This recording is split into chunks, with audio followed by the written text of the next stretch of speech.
I'm really pleased with, first of all, the coaches have done a nice job.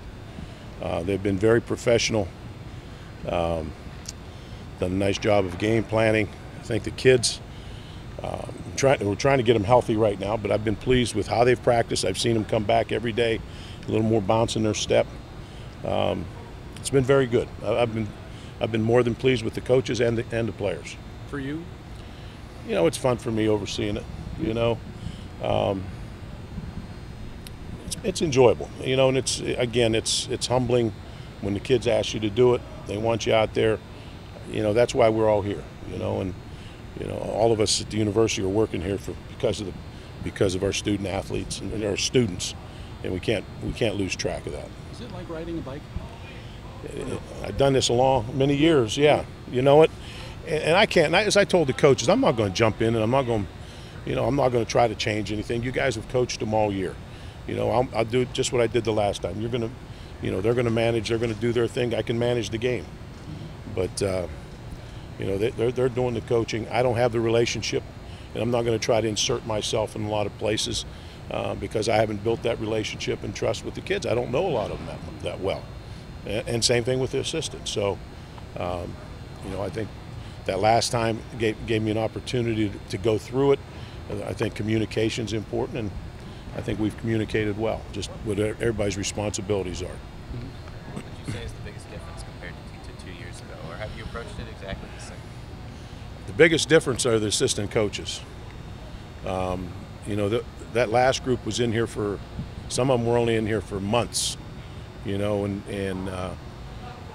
you know, there was a division there. Some were had offers from Brett, some had offers at NC State, some didn't have jobs, so there was much more turmoil than on this staff, and I think that was the biggest issue. The kids were great in both cases. The players were good. The players were resilient. I thought they went out and really played hard. They played a very good Stanford team, competed, had a chance to win the ball game.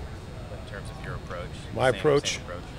Basically the same. I think the thing that I've probably done a better job is communicate with these assistant coaches what's expected. You know, I know this, when they go home the day after they find out that Gary's not going to be here, the wives have a lot of questions, and they better have answers.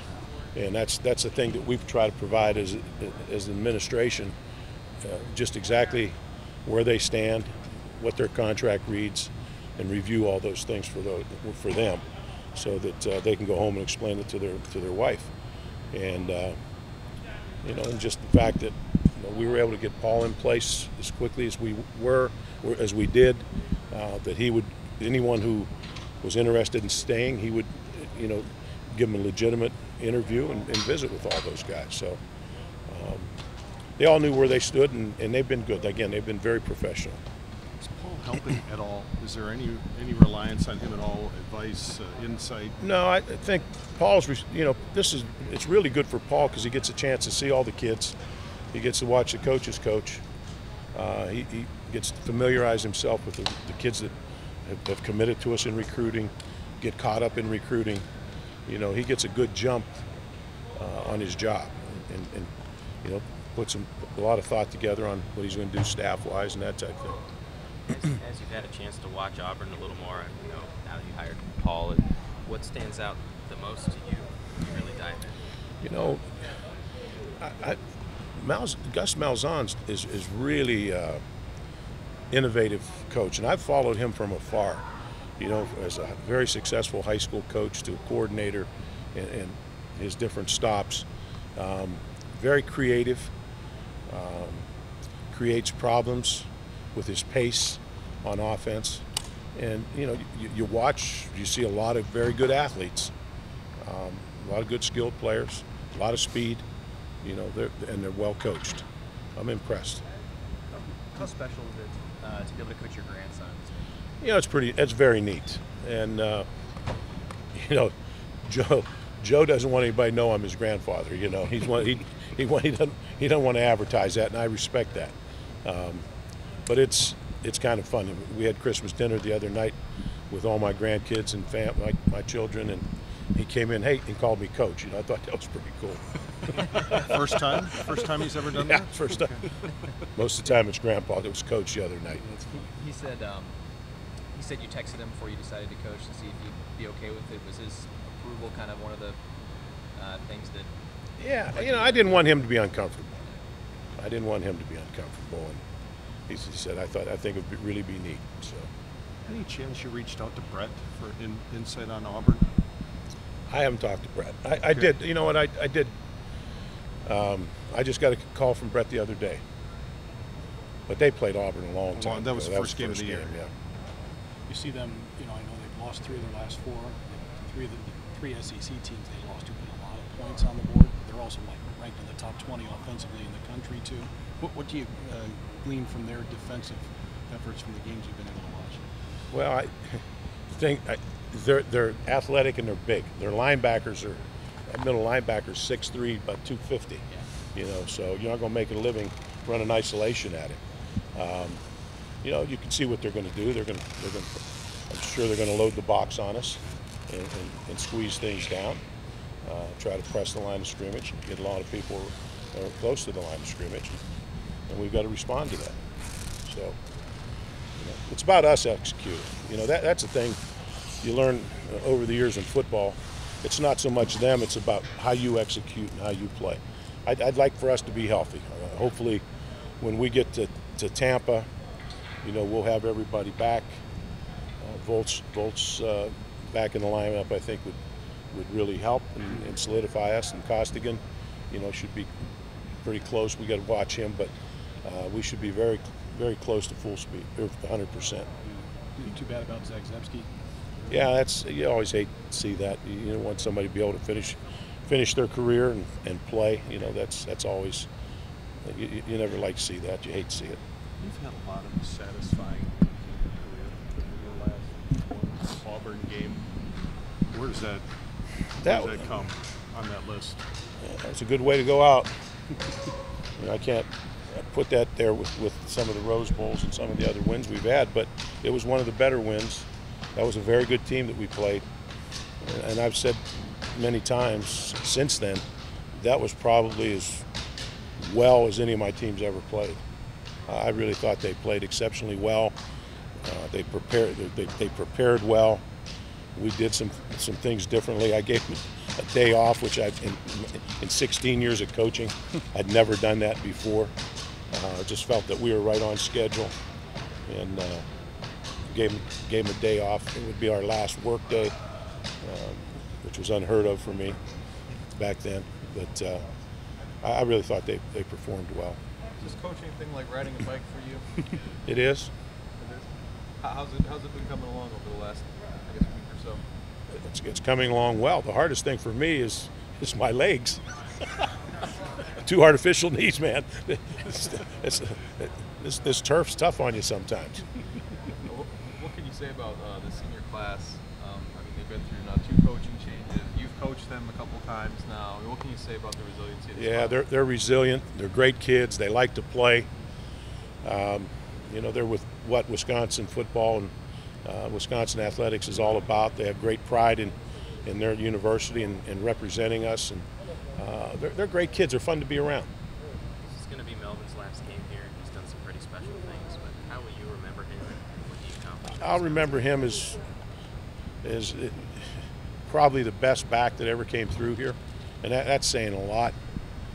But he can do it all. He combines now power with a great burst. He can make you miss. He's one of a kind. And all the great ones that we had different styles. He's got his own style of running. But and again, a great kid, somebody that's just fun to be around. He's another one like Ronnie. His smile lights a room up. No reservation saying he's better than Ron? I have no reservations. Ronnie probably tell you too. How are you They're different. They're different style of runners. Ronnie had pretty good productivity. How are you a better coach this time than you were the last time? And you learn in every game something new about yourself. I think I won't be afraid to insert myself more. I think these guys understand if I step in. I told them, you know, as I manage it. I was a little reluctant last time, and now I kick myself now because I was reluctant. So that's one thing that I won't hesitate to do this time around. You're talking about play calling. Yeah. What? No, I don't want to get specific with that, but yeah, the answer is yes. When we talked to Tanner the other day, he said he was, you know, looking at the defensive side of the ball just to get on the field a little bit more. How do you see how he'll be used in Tampa? Well, you know, football players want to play. You know, I think Tanner's a football player. You know, they've got big receivers. You know, and he's a big, athletic player. You know, and you just want him on the field. I think it helps us match up back there a little better. And he'll still have a role as at quarterback also. Did you guys have a plan B and Paul ended up, you know, deciding this wasn't the right time to come back? Or? Yeah. And a C and a D and an E. You care to share? No, you know what, guys, you know, and some of the people I talk to, it's you can't expose people. If you're a head coach and talking to somebody, I did not want to ruin somebody's situation where they are, announcing that they talked to me. That's not fair to them, and you know, that's one of the hard things about this interview process.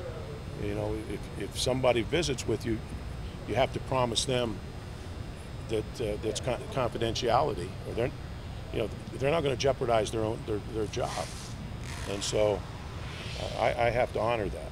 Kind of the lighter side of the hiring process. I don't know if you've been asked this yet, but a story came out yesterday about some of the applicants about, like, you know, NCAA Dynasty on PlayStation and stuff. How many of those applications do you actually read? None. Bruce Van de Velde goes through all of them and moves the ones forward that he feels I should see.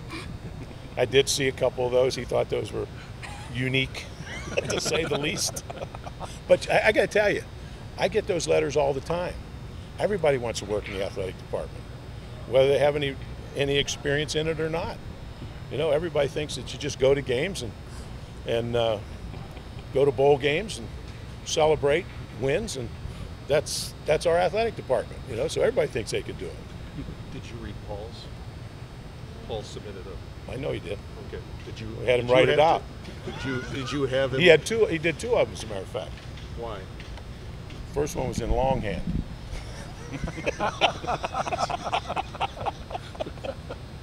So you did read his application, or did you know enough about him that you didn't have to do that? Obviously, I knew enough about Paul. Just check to make sure. You give any longhand resumes anymore? Guys, you'd be surprised what I get, and some of the topics. Thanks for your time. Okay, guys. Thank you very much.